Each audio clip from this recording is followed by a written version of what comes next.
रात के समय गंगाधर के घर से आ रही ढोल मंजीरे की आवाज आसपास के गांव के लोगों के कानों में रस घोल रही थी। औरतें गाने बजाने में मस्त थी। आज गंगाधर की शादी हुई थी और किशोरी ब्याह के आई थी। 15 साल की किशोरी उम्र में तो छोटी थी, लेकिन गाने बजाने में आज पूरे गांव की औरतों के कान काटे थी। एक गाना खत्म होते ही गांव की विमला काकी बोल पड़ती, अरे गंगाधर की अम्मा बड़ी शानी बहू लाई हो, बहुरिया और गाओ। किशोरी की तारीफ सुन गंगाधर की अम्मा सावित्री जी इतरा कर बोली, अरे बड़ी खोजबीन के बाद गंगाधर के लिए से पसंद किया है। और तब तक किशोरी ढोलक बजाते एक नया गीत गाना शुरू कर देती। इस तरह आधी रात से ज़्यादा निकल गई। अरे आज किसी को घर नहीं जाना है क्या? सुबह गाय भैंस का चारा पानी भी करना है, खेतों में भी जाना है। उर्मिला काकी बोली, हाँ भाई चलो, अब भाभी को भी आराम करने दो। एकता ने किशोरी की चुटकी काटते हुए कहा, अरे एकता तुम किशोरी की ननद लगती हो, कुछ मजाक करो, हम कुछ ना बोलेंगे, काकी ने जवाब दिया। और फिर गांव की औरतें अपने घर चली गई। एकता ने भी किशोरी को उसके कमरे में पहुंचा दिया। गंगाधर गांव का सीधा साधा नौजवान था। उसे दुनियादारी से कोई मतलब नहीं था। माँ सावित्री देवी, छोटी बहन एकता और छोटा भाई रामशरण के इर्द गिर्द ही उसकी सारी दुनिया घूमती थी। और अब किशोरी। गंगाधर किशोरी का भी बहुत ख्याल रखता था। किशोरी की हर जरूरत का वो ध्यान रखता। किसी मेला बाजार जाता तो किशोरी के लिए लाली पाउडर लाना ना भूलता। किशोरी और एकता भी खूब मिलजुल कर रहती, साथ में मिलकर घर के काम करती, हंसी ठिठोली करती। रामशरण भी अपनी भाभी की बहुत इज्जत करता था। किशोरी को वो अपनी दूसरी माँ का दर्जा देता था। उतनी ही बात करता जितने में देवर भाभी का मान सम्मान और प्यार बना रहे। गंगाधर चाहता था कि रामशरण पढ़ लिख कर नौकरी करे, शहर जाए, किंतु रामशरण गांव में रहकर अपने पिता समान भाई गंगाधर के साथ मिलकर खेती बाड़ी संभालना चाहता था। और इसीलिए उसने गंगाधर के कहने पर पढ़ाई तो कर ली, लेकिन गांव छोड़कर शहर नहीं गया। पूरी 12वीं पास था रामशरण। और इस तरह किशोरी के आने के बाद पूरे घर की रौनक और बढ़ गई। और कहते हैं कि जिस घर में बहू बेटियां खुश होती हैं, वहाँ लक्ष्मी जी का निवास होता है। पिछले साल की अपेक्षा इस साल गेहूं की फसल बहुत अच्छी हुई और सभी ने इसके लिए किशोरी को ही शुभ बताया। और उसके बाद किशोरी की इज्जत और अधिक बढ़ गई।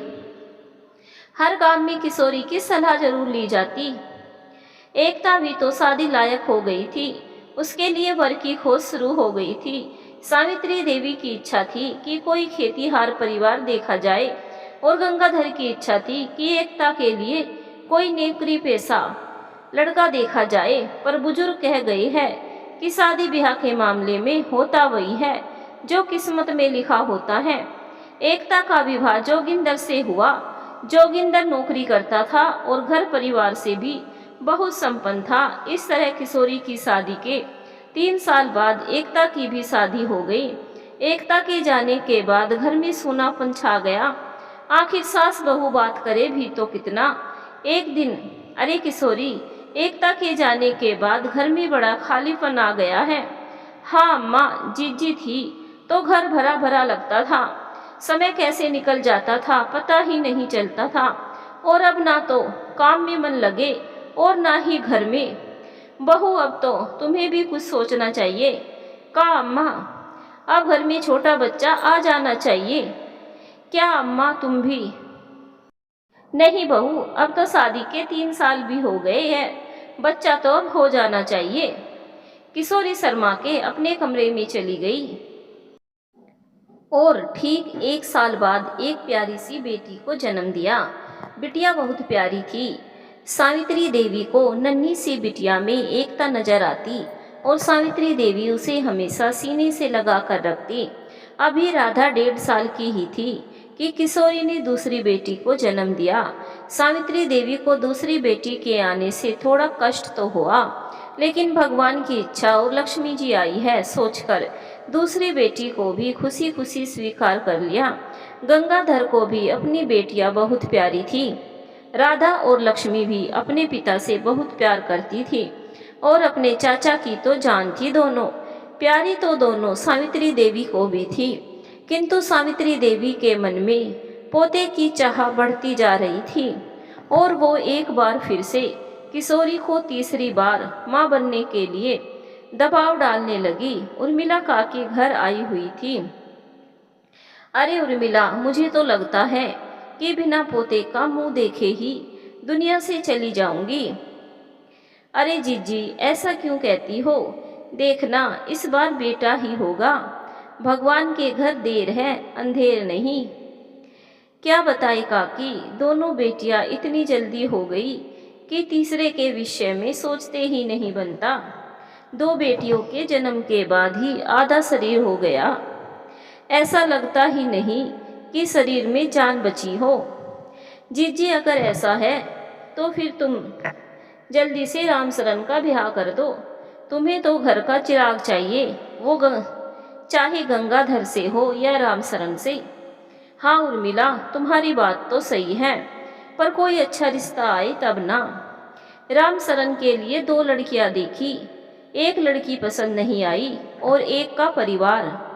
जीजी, मेरी बहन की ननंद का लड़का है, उनकी बेटी है किरण।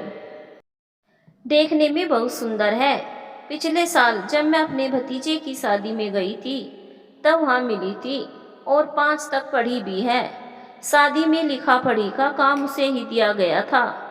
किसने क्या व्यवहार दिया लिया, सब लिखने की जिम्मेदारी उसे ही दी गई थी। अगर तुम कहो तो बात करें। उर्मिला, तुम कहती हो तो रिश्ता अच्छा ही होगा। करो, बात करो। उर्मिला खुशी खुशी घर चली गई। किशोरी सारी बातें बड़े ध्यान से सुन रही थी। उसे पूरी वार्तालाप में सिर्फ एक ही बात समझ आई कि अब तो वो जेठानी बनने वाली थी, उसकी देवरानी आने वाली थी। उसकी सहेली सच एकता के जाने के बाद जो खालीपन आया था वो भरने वाला था। और फिर बहुत जल्दी ही रामसरन का भी ब्याह हो गया। किरण थी तो बेहद खूबसूरत, पढ़ी लिखी, किंतु उतनी ही घमंडी भी थी। उसके और एकता के स्वभाव में जमीन आसमान का अंतर था। एकता शादी के कुछ दिन बाद अपनी ससुराल लौट गई और किरण सिर्फ रामसरन को ही अपना समझती। यहाँ तक कि सावित्री देवी से भी उतनी बात नहीं करती थी, जितनी जरूरत होती उतनी ही बात करती। और किशोरी और उसकी बेटी को तो वो कभी पसंद नहीं करती। किशोरी घर का सारा काम करती और बेटियों का भी बहुत ख्याल रखती। पहल तो सावित्री देवी ने कुछ नहीं कहा, किंतु एक दिन, किशोरी बहू, कभी हमारे पास भी बैठ लिया करो, सारा दिन काम में ही लगी रहती हो। अरे कुछ नहीं अम्मा, कोई काम हो तो बोलो। काम तो कुछ नहीं, किरण अब शादी के 3 महीना होने को आए। ये तुम्हारा भी घर है, थोड़ा थोड़ा काम में तुम भी तो किशोरी का हाथ बटाया करो। अम्मा, हमने अपने घर में कभी कोई काम नहीं किया, इसीलिए ये काम हमें पसंद नहीं है। स्कूल जाते थे पढ़ने, पिताजी कहते थे ऐसे घर में शादी करेंगे जहाँ किरण राज करेगी। वो तो ठीक है, पर ये तो अपना घर है, अपने घर के काम में कैसी शर्म। और किशोरी भी तो सारे काम करती है, वो भी तो थक जाती है। कभी उसकी बेटियों को ही नहला धुला दिया करो, कुछ तो उसके काम में हाथ बटा दिया करो। अम्मा, अभी तक तो जीजी सारा काम करती थी, मेरे आ जाने से जीजी काम में थकने लगी। अब की बार अपने पिताजी के यहाँ से दया काकी को ले आऊँगी, वहाँ भी वही सारे काम करती थी, पर मेरे से ये सारे काम ना होंगे। किरण का जवाब सुन सावित्री देवी चुप रह गई। वो समझ गई थी कि अगर आगे किरण से कुछ कहा तो वो कुछ और भी बोल देगी, और सास होने के नाते अपनी इज्जत अपने हाथ। किशोरी ने बात संभाल ली। नहीं अम्मा, ऐसी कोई बात नहीं, मेरी तो आदत है घर के काम करने की, अपने पिताजी के घर भी खूब काम किया है। किरण किशोरी की बात सुन अपने कमरे में चली गई और सावित्री देवी भी एक लंबी सांस ले अपने काम में जुट गई। उस दिन के बाद किशोरी और सावित्री देवी ने किरण को कुछ भी कहना छोड़ दिया। रामशरण सब समझता था। एक दो बार किरण को समझाने की कोशिश भी की, पर फिर इसे घर घर की बात मानकर चुप रहना ही बेहतर समझा। और किशोरी ने कभी भी गंगाधर से इस संदर्भ में कोई शिकायत नहीं की, और शायद यही कारण था कि गंगाधर और रामशरण के रिश्तों में कोई दूरी नहीं आई। इस तरह पूरे 2 साल गुजर गए। किशोरी और किरण दोनों ही मां बनने वाली थी। इस बार किशोरी का मन बहुत डरा हुआ था। डर था कि कहीं इस बार भी फिर से बेटी ना हो जाए। और सावित्री देवी भी चाहती थी कि राधा और लक्ष्मी को उनका भाई अपना भाई मिल जाए, क्योंकि किरण ने जब किशोरी की बेटियों को अपना नहीं समझा तो आगे चलकर बच्चे आपस में क्या रिश्ता निभाएंगे। और किरण वो तो बस सारा दिन बिस्तर पर पड़ी रहती है, और बच्चे के नाम पर मायके वाले भी उसका पूरा ध्यान रखते हैं। मायके से किरण की माँ खूब फल मेवा भेजती, और क्या मजाल कि कोई एक फांकी फल की खा ले।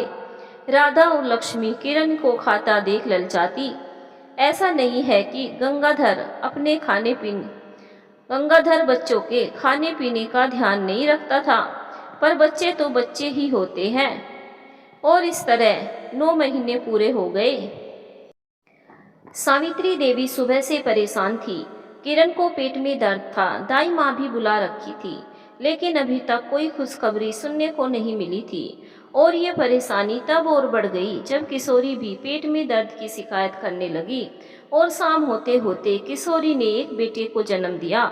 सभी की खुशी का ठिकाना नहीं रहा। सभी को मुंह मांगी मुराद मिल गई थी। और फिर सुबह होते होते किरण ने भी एक सुंदर से बेटे को जन्म दिया। एक पोते का मुंह देखने के लिए तरसती सावित्री देवी की गोद में 2 पोते खेल रहे थे। गंगाधर और रामशरण भी बहुत खुश थे। नन्ही राधा और लक्ष्मी ने अपने अपने भाई भी बांट लिए थे। लेकिन इन सभी की खुशियों के बीच किरण के मन में एक जलन ने जन्म ले लिया। किशोरी का बेटा किशन किरण को फूटी आंखों नहीं सुहाता था। 1 महीने के किशन को किरण ने कभी भी जी भर के देखा तक नहीं था, गोद में लेना तो दूर। जबकि किशोरी अपने से ज्यादा किरण के बेटे बलराम का ख्याल रखती थी। लेकिन किशोरी की ये खुशी भी ज्यादा दिन तक ना टिकी। एक दिन सुबह, अम्मा देखो ना, आज किशन को थोड़ा बुखार लगता है। अरे मौसम बदल रहा है, इसीलिए हरारत होगी। जरा सा हींग का घोल चटा देना, ठीक हो जाएगा। ठीक है अम्मा, लेकिन दूध भी तो नहीं पी रहा है। अच्छा ला इधर देखो तो सही। किरण पास में ही बैठी थी। बलराम भी वहीं लेटा हुआ था।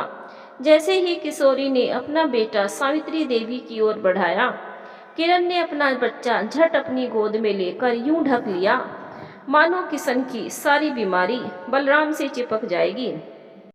किशोरी को बुरा तो बहुत लगा, किंतु अपने स्वभाव के अनुसार उसने बात को आई गई कर दिया, क्योंकि घर की शांति के लिए उसने कई बातें पहले भी नजरअंदाज की थी। अरे किशोरी, इसे तो बहुत बुखार है, जा राधा अपने पिताजी को बुला ला। और अम्मा देखो ना, ये छाती पे लाल लाल दाने भी हैं।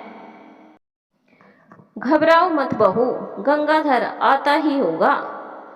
थोड़ी देर बाद गंगाधर आ गया। क्या हुआ अम्मा? देख तो इसे कितना बुखार है, इसे जल्दी से डॉक्टर के पास ले जाओ। ठीक है अम्मा। गंगाधर और किशोरी किशन को लेकर अस्पताल भागे, लेकिन किस्मत में और ही कुछ लिखा था। अस्पताल पहुंचने के पहले ही किशन ने दम तोड़ दिया। किशोरी यूं जीते जी मर गई। अचानक ये क्या हो गया? भगवान इतना निर्दयी कैसे हो सकता है? कितना इंतजार करने और पत्थर पूजने के बाद उसने बेटे का मुंह देखा था, और इतनी जल्दी भगवान ने उसे वापस ले लिया। ये क्या हो गया? किशोरी की समझ नहीं आ रहा था। गंगाधर और किशोरी किशन को लेकर घर आ गई। देखते ही देखते किशन के मरने की खबर पूरे गांव में हवा की तरह फैल गई। पूरा गांव सावित्री देवी के आंगन में जमा हो गया। अम्मा मेरा लाल, अम्मा मेरा लाल, मत रो बहू, भगवान की यही मर्जी थी। ना अम्मा, मेरा कसूर क्या है? भगवान ने जो ये सजा दी, अम्मा कोई तो मेरा कसूर बता दो। किशोरी रोए जा रही थी। भगवान की मर्जी के आगे किसकी चली है? उर्मिला काकी बोली। तभी किशन का अंतिम संस्कार करके गंगाधर और रामशरण भी आ गए। रो रो कर गंगाधर के आंसू सूख गए थे। वो बिना कुछ बोले किशोरी के पास आकर बैठ गया। पास ही बैठी दोनों बेटियां भी गंगाधर के पास आकर खड़ी हो गई। गंगाधर ने दोनों बेटियों को सीने से लगा लिया। कहाँ छोड़कर आ गए मेरे लाल को? किशोरी गंगाधर को देखकर बोली। गंगाधर कुछ जवाब न दे पाया। वहीं पास में खड़ा रामशरण बच्चे के दुख में तड़पते अपने भाई भाभी को देख रहा था। अचानक उसे किरण का ख्याल आया। पूरा आंगन औरतों से भरा हुआ था, किंतु घर की बहू का अता पता नहीं था। रामशरण अपने कमरे में आ गया और दंग रह गया ये देखकर कि घर में सभी के ऊपर दुखों का पहाड़ टूटा हुआ था और किरण को कोई फर्क नहीं था। वो बिस्तर पर लेटी हुई थी और पास ही बलराम लेटा हुआ आसमान की ओर निहार रहा था। किरण, वहाँ भाभी का रो रो कर बुरा हाल है और तुम यहाँ आराम कर रही हो। मैं क्या करूं वहाँ जाकर? किरण ने गुस्से में जवाब दिया। अरे समझाओ उन्हें, सांत्वना दो। रामशरण खींच कर बोला। बाहर पूरा गांव जमा है उन्हें समझाने के लिए, और फिर तुम्हारी भाभी तो बहुत समझदार है। फिर आज क्या हुआ उनकी समझदारी को? मुझसे ये रोने की आवाज़ें बर्दाश्त नहीं होती, इसीलिए अंदर आ गई। किरण, उन्होंने अपना बेटा खोया है, तुम उनका दर्द क्यों नहीं महसूस कर रही हो? तुम भी एक औरत हो। किरण ने बलराम की ओर देखा और फिर बोली। किशोरी दीदी को कोई नहीं समझा सकता, इस बात को उन्हें स्वयं समझना होगा। अरे जिसकी जितनी उम्र होगी उतना ही तो जिएगा। मुझे भी दुख है, पर मैं रो रो कर ढिंडोरा नहीं पीटती। रामशरण की आंखों में आंसू आ गए। एक औरत होकर, एक माँ होकर किरण इतनी कठोर कैसे हो सकती है? ये बात रामशरण को बेचैन करने लगी। आज रामशरण से किशोरी का दुख देखा नहीं जा रहा था। किशोरी की चीखें उसके दिल को छलनी कर रही थी। उसने किरण की ओर देखा, वो बिल्कुल पत्थर बनी पड़ी हुई थी। इतना भी ना हुआ कि पति की बात से ही पिघल जाती। रामशरण थोड़ी देर सोचता रहा, फिर उसने बलराम को गोदी में उठाया और कमरे के बाहर चल दिया। किरण हड़बड़ा कर उठ बैठी और रामशरण का हाथ पकड़ लिया। कहाँ जा रहे हो मेरे बच्चे को लेकर? बच्चा, बच्चे का मतलब क्या होता है पता है? एक माँ का दर्द महसूस नहीं होता तुम्हें? तुम माँ कहलाने के काबिल ही नहीं हो। और इतना कहकर रामशरण ने किरण का हाथ झटक दिया और आंगन में आ गया। किरण भी उसके पीछे पीछे थी। सभी लोग रामशरण की ओर देख रहे थे। रामशरण ने आगे बढ़कर बलराम को किशोरी की गोद में रख दिया। भाभी, किशन गया है, पर बलराम तो है ना? आज से ये आपका बेटा है, आप इसकी माँ है, और मैं पूरे गांव के सामने वचन देता हूँ कि आज से इसके भविष्य का हर फैसला आप और भैया ही लेंगे। हमारा इस पर कोई अधिकार नहीं। पर बलराम मेरा बच्चा है। जानता हूँ बलराम तुम्हारा बच्चा है, लेकिन आज के बाद तुम सिर्फ जननी हो, पालनकर्ता किशोरी भाभी होगी। किशोरी माँ का दर्जा हमेशा तुमसे ज़्यादा होगा। नहीं, तुम ऐसा नहीं कर सकते। ये मेरे साथ अन्याय है। खबरदार, जो किसी ने मेरे फैसले के खिलाफ मुंह भी खोला, मेरा मरा मुंह देखेगा। नहीं रामसरन, ये गलत है। एक माँ से उसका बच्चा मत छीनो। किशोरी रोते हुए बोली, भाभी, मैं कुछ गलत नहीं कर रहा हूँ। जो सच है वो है। पर भाभी, बलराम पर अधिकार आपका ही होगा। मैंने किरण से उसका बच्चा नहीं छीना, लेकिन आपको भी किशन की कमी महसूस नहीं होनी चाहिए। भाभी, हम सब एक छत के नीचे रहते हैं, फिर बच्चे कैसे बढ़ सकते हैं? इसके आने के बाद आपकी समझदारी से ही घर चल रहा है, वरना इसने यूँ कभी ना तो बच्चों को अपना समझा और न ही कभी आपको। और आगे से इसे अगर इस घर में रहना है तो सबको अपना मानना पड़ेगा, अन्यथा ये जा सकती है। किशोरी कुछ ना बोल सकी और उसने बलराम को अपने सीने से लगा लिया। किरण पांव पटकते हुए अपने कमरे में चली गई और दरवाजा अंदर से बंद कर लिया। अगली सुबह बलराम रोए जा रहा था। किरण ने कमरे के दरवाजे अभी तक नहीं खोला था। किशोरी बलराम को गोद में समेटे किरण का दरवाजा खटखटा रही थी। किरण, देखो, बलराम रो रहा है, उसे भूख लगी है। किरण, इतने निष्ठुर ना बनो। बलराम तुम्हारा ही बच्चा है, मेरा इस पर कोई अधिकार नहीं। अंदर से कोई आवाज नहीं आई। किशोरी, तू अपना दूध क्यों नहीं पिलाती? सावित्री देवी ने पूछा। अम्मा, मैं किरण का हक नहीं छीन सकती, और फिर बलराम भी अपनी माँ की छाती पहचानता है। किरण, दरवाजा खोलो। किरण ने दरवाजा नहीं खोला। किशोरी से बच्चे की भूख देखी ना गई। उसने बच्चे को अपनी छाती से लगा लिया। भूख से तड़पते बच्चे ने थोड़ी ना नुकुर के बाद दूध पीना शुरू कर दिया। दोपहर हो चली थी। किरण ने दरवाजा खोल दिया। किशोरी बलराम को गोद में उठाकर किरण की ओर भागी।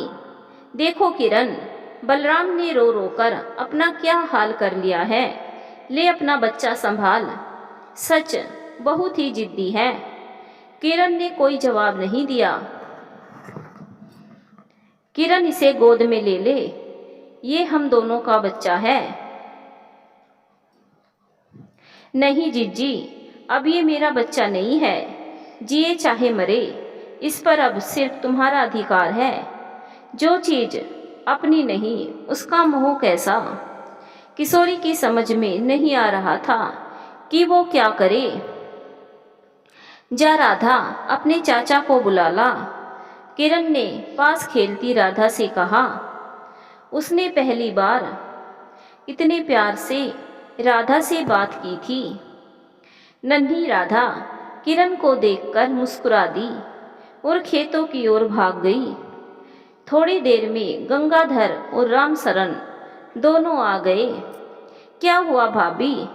इसने फिर से कुछ ड्रामा किया? नहीं देवर जी, तुम्हें मैंने नहीं, किरण ने ही बुलाया है। बोलो, क्या बोलना है? रामसरन ने बेरुखी से पूछा। मैं अपने पिताजी के घर जाना चाहती हूँ। क्यों, यहाँ क्या कमी हो गई? यहाँ मेरा है ही कौन जिसके सारे जीवन काट दूं? किरण, पागल मत बनो। ये तुम्हारा घर है, हम सब तुम्हारे हैं। ये बेटियां भी तुम्हारी है, ये बच्चा भी तुम्हारा है। रामसरन ने भावनाओं में आकर बलराम को मेरी गोदी में डाल दिया।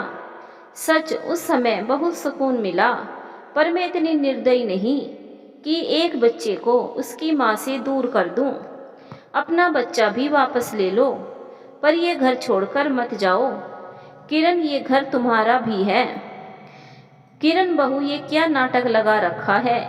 रामसरन ने सिर्फ घर जोड़ने वाला काम किया है और उसका उद्देश्य तुम्हारे साथ बुरा करना नहीं था। इतने साल हो गए शादी के, पर कभी उसने तुमसे तेज आवाज में बात नहीं की। वो तुम्हें बहुत चाहता है। अम्मा, मुझे समझाने की कोशिश ना करो। अब मैं यहाँ ना रह पाऊंगी। किरण इस नन्ही सी जान के बारे में कुछ तो सोचो। किरण किशोरी की बात का जवाब दिए बगैर रामशरण से बोली, मुझे पिताजी के घर जाना है, उनको खबर कर दो कि आकर लेवा जाए। मैं ही छोड़कर आ जाऊंगा, तुम तैयार हो जाओ। गंगाधर सबकी बातें सुन रहा था। कोई कहीं नहीं जाएगा, अगर तुम हमारे साथ नहीं रहना चाहती तो आज ही मैं घर का बंटवारा कर दूंगा, गंगाधर ने सहज भाव से कहा। गंगाधर की बात सुन पूरे घर में सन्नाटा छा गया। बोलो किरण, अब तो खुश हो, अब तो अपने पिताजी के घर जाने की जिद तो नहीं करोगी? गंगाधर ने बड़े ही प्यार से किरण से पूछा। इससे पहले कि किरण कुछ कहती, रामशरण ने गंगाधर के पैर पकड़ लिए और गिड़गिड़ाते हुए बोला, नहीं भैया, इतनी बड़ी सजा मत दो अपने भाई को। इस जीवन में अपने भाई से अलग होने की मैं सोच भी नहीं सकता। हम अलग कहाँ हैं रामशरण, हम तो हमेशा ही एक घर में रहेंगे।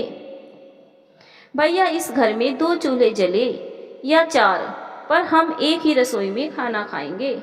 जीते जी मेरा खाना दूसरी रसोई में नहीं बनेगा। आपको अपने भाई से अलग नहीं करूंगी मैं, पर मैं भी इस घर में नहीं रह सकती। ये मेरा आखिरी फैसला है। ठीक है, मैं कल ही तुम्हारे पिताजी के घर छोड़ आऊंगा। किरण पैर पटकती अपने कमरे में चली गई और तो और जाते हुए उसने एक बार भी बलराम की ओर नहीं देखा। रामशरण ने किरण को अकेले में भी बहुत समझाने की कोशिश की, किंतु किरण की बुद्धि पर जैसे पर्दा पड़ गया हो। अगले दिन किरण बिना किसी को कुछ बोले, बिना बलराम को प्यार करे, अपने पिताजी के घर चली गई। पूरा गांव हैरान था कि कोई औरत इतनी पत्थर दिल कैसे हो सकती है। अपने बच्चे के बारे में भी नहीं सोचा। माना कि रामशरण ने बलराम को अपनी भाभी के हवाले कर दिया, किंतु माँ तो किरण भी थी। अरे, बलराम को जन्म दिया था, फिर इतनी नफरत क्यों? किरण चली गई। बलराम जोर जोर से रो रहा था, अपनी माँ को खोज रहा था। किशोरी बलराम को गोद में लेकर चीख मारकर रो पड़ी। अम्मा, मैं गुनहगार हो गई, मैं इस दूध मुहे की गुनहगार हूँ। नहीं बहू, इसे जन्म तो किरण ने दिया, पर सच मायने में तू ही इसकी माँ है, क्योंकि इसकी माँ के सीने में इसके लिए ममता ही नहीं, वरना यूं इसे छोड़कर ना जाती। अब तू ही इसकी यशोदा मैया है। किशोरी इसे प्रभु की मर्जी मानकर अपना ले। किशोरी अम्मा की बातें सुनती जा रही थी और सुबकती रही। रामशरण किरण को उसके पिताजी के घर छोड़ आया, लेकिन अब वो उदास रहने लगा। किंतु बलराम को किशोरी की गोद में हंसता देख उसे अपने फैसले पर तनिक भी अफसोस नहीं था। सोचा, किरण गुस्सा है, कुछ दिन में लौट आएगी। लेकिन ऐसा नहीं हुआ। पर 8 महीने बाद उड़ती उड़ती खबर आई कि किरण ने दूसरे बेटे को जन्म दिया है। तो क्या किरण जाने के समय जानती थी कि वो दोबारा माँ बनने वाली है, या फिर नहीं जानती थी? जो भी हो, रामशरण बहुत खुश था दोबारा पिता बनने की खबर सुनकर। रामशरण, मुझे लगता है तुम्हें किरण के पास जाना चाहिए। भैया, उसके कहने पर हम उसे छोड़ आए थे। सोचा था जब गुस्सा शांत होगा अपने पिताजी के साथ वापस आ जाएगी। और जब हम उसे छोड़कर आ रहे थे, ना तो उसने हमें देखा और ना ही कुछ कहा। पर रामशरण, जब हमें खबर मिली है तो तुम्हें उससे मिलने जाना चाहिए। पर भाभी, ये खबर हमें उसके घर वालों से नहीं बल्कि बाहर वालों से मिली है। क्या हमारा जाना उचित होगा? रामशरण, किरण तुम्हारी पत्नी है। अगर तुम दोनों ही जिद पर अड़े रहे तो ये रिश्ता खत्म हो जाएगा। इसीलिए समय रहते सब सही कर लो, और फिर तुम्हारे प्यार पर उस बच्चे का भी तो हक है। जिसने अभी तक तुम्हारा चेहरा भी नहीं देखा। किशोरी बोली, राम सरन, किरण को ले आ बेटा, कम से कम मरने से पहले तुम्हें भी सुखी देख लूं। सावित्री देवी आंखों में आंसू भरकर बोली, अम्मा मेरे लिए परेशान ना हुआ करो, मैं बहुत खुश हूँ। राम सरन बनावटी हंसी हंसकर बोला। अगले दिन राम सरन किरण को लेने अपनी ससुराल चल दिया। जाते समय किशोरी ने बच्चे के लिए कपड़े और किरण के लिए मिठाई भी भेजी। राम सरन खुश था। चलो कोई बात नहीं, जैसी भी है पत्नी है मेरी, और अब तो एक और बेटा हो गया। सच मानो तो अब मैं एक पिता बना हूँ। जिस दिन से बलराम को भाभी की गोद में डाला है, बलराम को प्यार तो खूब किया, किंतु एक पिता का अधिकार कभी नहीं जताया। राम सरन ससुराल पहुंचा तो घर से ढोल मंजीरे बज रहे थे। शायद बच्चे के जन्म पर जश्न मनाया जा रहा था। ससुराल में राम सरन की बहुत आवभगत हुई, किंतु किरण कहीं नजर नहीं आ रही थी। पिताजी, मैं किरण को ले जाने आया हूँ। किरण के पिताजी ने कुछ जवाब नहीं दिया और बोले, आओ मेरे साथ आओ।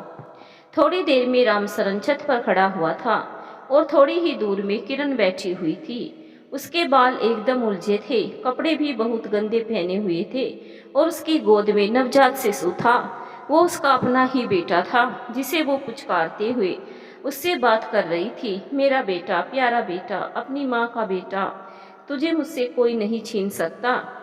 राम सरन अपने बेटे को देख खुश था, किंतु किरण ने अपना क्या हाल बना रखा था। राम सरन किरण की ओर बढ़ा, किंतु पिताजी ने हाथ पकड़कर राम सरन को पीछे खींच लिया। नहीं बेटा, उसके पास मत जाना। पर पिताजी राम सरन को लेकर दोबारा कमरे में आ गए। पिताजी, ये किरण ने क्या हाल बना रखा है। बेटा, किरण अपना मानसिक संतुलन खो चुकी है। तुम उसे छोड़कर चले गए। तुमने ये तो देखा कि वो जिद करके आ गई, किंतु उसने यहाँ आने का निर्णय क्यों लिया? ना तो उसने तुम्हें बताया और ना ही तुमने जानने की कोशिश की। तुम अपना अहंकार लेकर अपनी जिद पर पकड़े रहे और वो एक बहू और पत्नी के सारे फर्ज पूरी करती रही। क्या क्या मतलब है आपकी बात का? पिताजी, आप ये क्या कह रहे हैं? हाँ बेटा, ये सच है। जब किरण को तुम छोड़कर चले गए तो हमने उसे बहुत डांटा और समझाया कि ससुराल से गुस्सा होकर उसे इस तरह नहीं आना चाहिए था। पहले तो वो खामोश रही, हमारी डांट सुनती रही, सहती रही और यही कहती रही कि तुम लोगों ने उससे उसका बच्चा छीन लिया। हम उसे यही समझाते कि बलराम को किशोरी भी पाले तो क्या बेटा वो तुम्हारा ही कहलाएगा। पर बेटा, वो बलराम को बिल्कुल भी याद नहीं करती, बस हर समय इधर उधर की बातें करती और खुद ही हंसती रहती। कि शुरू में तो हमें लगा कि वो बलराम के दुख को कम करने की कोशिश कर रही है, और फिर एक दिन उसने अपनी माँ को बताया कि वो दोबारा माँ बनने वाली है। हमने भी सोचा कि दोबारा ससुराल भेजने का इससे अच्छा मौका नहीं मिलेगा। हम उसके ऊपर ससुराल जाने का दबाव डालने लगे, पर बेटा उसने इनकार कर दिया और हमें गर्भपात की धमकी देने लगी और उसकी उल्टी सीधी हरकतें बढ़ती ही जा रही थी। एक दिन रात में हमारी नींद खुली तो हम भुचक के रह गए। किरण के कमरे से जोर जोर से रोने की आवाज़ें आ रही थी। वो बलराम और तुम्हारा नाम ले लेकर रो रही थी। मेरा बेटा ले लिया, अरे मेरा बच्चा छीनकर जीजी की गोद में दे दिया। राम सरन, एक माँ की गोद भरने के लिए तुमने दूसरी माँ की गोद को सूनी कर दी। एक बच्चे को जीते जी अनाथ कर दिया। मैंने तो जीजी को कभी नहीं रोका था बलराम को गोद में लेने के लिए, प्यार करने के लिए। किरण की माँ से ये सब देखा ना गया। उसने भागकर अपनी बेटी को सीने से लगा लिया। किरण बोले जा रही थी, मेरा बच्चा छीन लिया माँ, मेरा भी तो पहला बच्चा था। 9 महीने पेट में रखा था। 9 महीने मैंने भी तो उसके लिए सपने सजाए थे। माँ मेरा बलराम, मेरा बच्चा। बिटिया तेरे साथ ये सब हुआ तो तूने विरोध क्यों नहीं किया? माँ मैं क्या करती जब रामसरन ने मेरे दुख को समझने की कोशिश नहीं की। माँ, माँ तो माँ होती है, क्या बेटा क्या बेटी, दो बेटियों की माँ थी जीजी। मेरे पास तो सिर्फ बलराम था। और माँ मैं झगड़ा करके रामसरन की बात कैसे खराब होने देती। पूरे गांव के सामने उन्होंने जीजी की गोद में बलराम को दे दिया और वचन दिया कि बलराम पर सिर्फ दीदी का हक है। उन्होंने स्पष्ट कह दिया कि मैंने अगर उनकी बात का विरोध किया तो वो अपनी जान दे देंगे। अम्मा वो मेरे पति है, मेरे बेटे के पिता है, मुझे तो उनके वचन का भी मान रखना था। और अम्मा मैं इसलिए वहाँ से चली आई क्योंकि अगर मैं वहाँ रुकती तो बलराम को जीजी पूरी तरह कभी ना अपना पाती। मेरा बच्चा दो दो माँओं के बीच पिस जाता। ना तो वो पूरी तरह मेरा होता और ना ही पूरी तरह जीजी का बनकर रह पाता। बस माँ मैं इसीलिए चली आई। माँ आते समय मुझे नहीं पता था कि मैं माँ बनने वाली हूँ। अगर पता होता तो मैं कभी ना आती। दूसरे बच्चे की आस में मेरा दुख खत्म ना होता, पर कुछ कम जरूर होता।